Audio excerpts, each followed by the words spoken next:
से बात को रख रहे हैं। राहुल जी की छवि सुधरेगी नहीं, राहुल जी की जो एक्चुअल रियलिटी है ना, उनकी जो वास्तविकता है वो देश को आगे दिखेगा।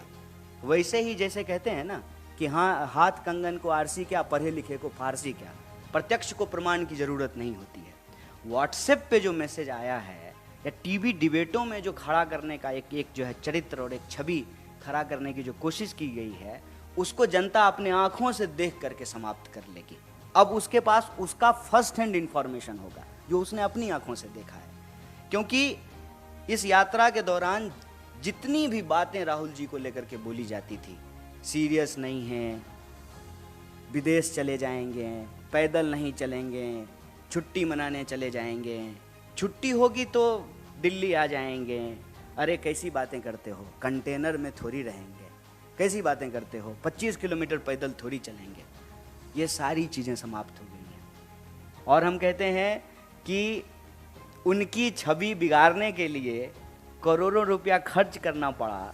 उनकी जो वास्तविकता है ना, उसके लिए सिर्फ उनको रोड पे निकल करके पैदल चलना पड़ा। नरेंद्र मोदी ने हजारों करोड़ रुपए सिर्फ इसलिए खर्च कर दिए ताकि कांग्रेस और उसके युवराज राहुल गांधी का नाम मटिया मेट किया जा सके, क्योंकि यही वो पार्टी है और यही वो शख्स जो भारतीय जनता पार्टी से और मोदी से दिल्ली की सत्ता छीन लेने की हिम्मत और जुर्रत रखता है।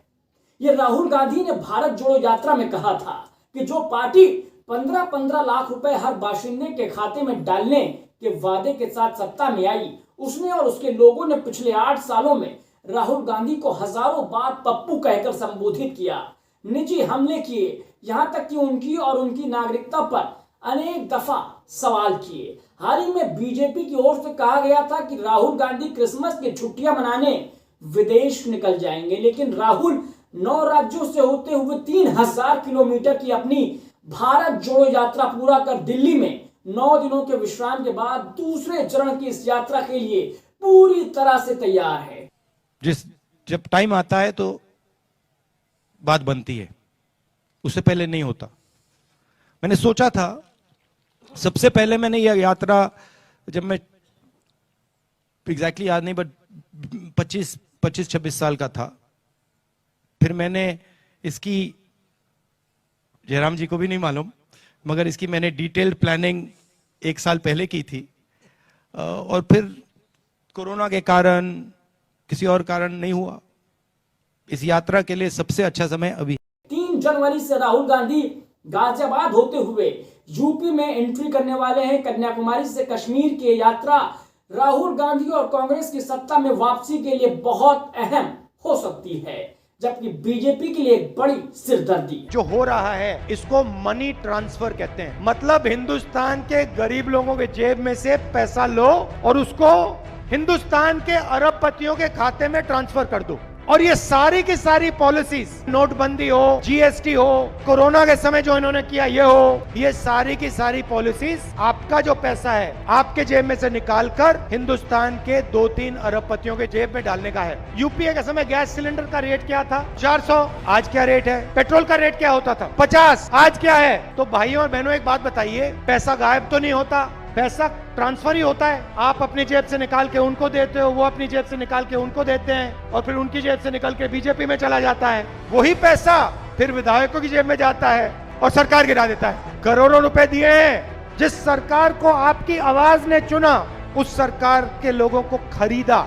अगर ये भ्रष्टाचार नहीं है तो क्या भ्रष्टाचार है? खैर, अब आते हैं मुद्दे पे, और मुद्दा ये कि जिस राहुल को पप्पू कहकर बीजेपी थकती नहीं थी, आज उसी शब्द पर राहुल गांधी ने पहली बार अपनी चुप्पी तोड़ी है। कांग्रेस नेता और सांसद राहुल गांधी को उनके विरोधी पप्पू कहकर उनका मजाक उड़ाने की कोशिश करते हैं। इस शब्द पर पहली बार राहुल गांधी ने खुलकर बात की है। एक इंटरव्यू में उन्होंने कहा है कि उन्हें पप्पू कहलाने में कोई आपत्ति नहीं है, क्योंकि ये प्रोपेगेंडा का हिस्सा है, ये उनके विरोधियों के दिल में डर को जाहिर करता है। उन्होंने कहा कि ये शब्द दिखाता है कि उनके विरोधी आज किस तरीके से नाखुश हैं और असुरक्षित महसूस कर रहे हैं। 3000 किलोमीटर भाइयों और बहनों में चला हूं, हजारों लोगों से बात की है। युवाओं से पूछता हूं क्या पढ़ा तुमने, कहते हैं इंजीनियरिंग की, कोई कहता है डॉक्टर बनना चाहता हूं, कोई कहता है मैंने आईएएस की तैयारी की। फिर मैं पूछता हूं इंजीनियर बनना था, अब क्या कर रहे हो? पकोड़े तल रहे हैं, मिर्ची के पकोड़े, प्याज के पकोड़े, उबर गाड़ी चला रहे हैं, मजदूरी कर रहे हैं। हम तो एक इंटरव्यू में वो कहते हैं कि मैं उन सभी नाम का स्वागत करता हूं जिससे वो मुझे पुकारते हैं। मैं चाहता हूं कि वो मेरे और नाम भी पुकारें। इंटरव्यू उस दौरान लिया गया था जब भारत जोड़ो यात्रा मुंबई में हो रही थी। इंदिरा गांधी के बारे में भी उन्होंने बात की और कहा कि उन्हें आयरन लेडी कहने से पहले गूंगी गुड़िया कहा जाता था। नहीं भाई, जैसे कोई पप्पू बोल दे तो उसको दिल पे लगाएगा ना? नहीं, वो प्रोपेगेंडा कैंपेन है, उसके दिल की बात है। उसको वो जो बोल रहा है, हाँ जी, उसके अंदर डर है, वो उसकी लाइफ में कुछ नहीं हो रहा। थिंग इज योर दादी was called the iron lady of India, so she was also called गूंगी गुड़िया। क्या बात कर रहे हो? नहीं, I didn't know that. Before she became Iron Lady, the same people who attack me 24/7 used to call her Gungi Gudiya. I prefer now cycling to motorcycle. Rahul आगे कहते हैं कि मेरी दादी को आयरन लेडी कहने वाले ये वही लोग हैं जो आज मुझ पर 24 घंटे हमले करते हैं। यही लोग उन्हें गूंगी गुड़िया भी कहते थे और अचानक गूंगी गुड़िया आयरन लेडी बन गई। मैं आपको बताता हूं कि वो हमेशा से आयरन लेडी थी। उन्होंने कहा कि मुझे परवाह नहीं है, आप मुझे कुछ भी बुला सकते हैं, मैं इन सभी चीजों को गंभीरता से नहीं लेता हूं। फिलहाल आखिर तक इस वीडियो को देखने के लिए आपका बहुत बहुत शुक्रिया, धन्यवाद। लेकिन अगर आपने इस वीडियो को अब तक लाइक नहीं किया है तो लाइक कर दीजिए, चैनल पर नए हैं तो सब्सक्राइब कर दें और बेल आइकन को दबाना मत भूलिएगा। फिलहाल के लिए नमस्कार।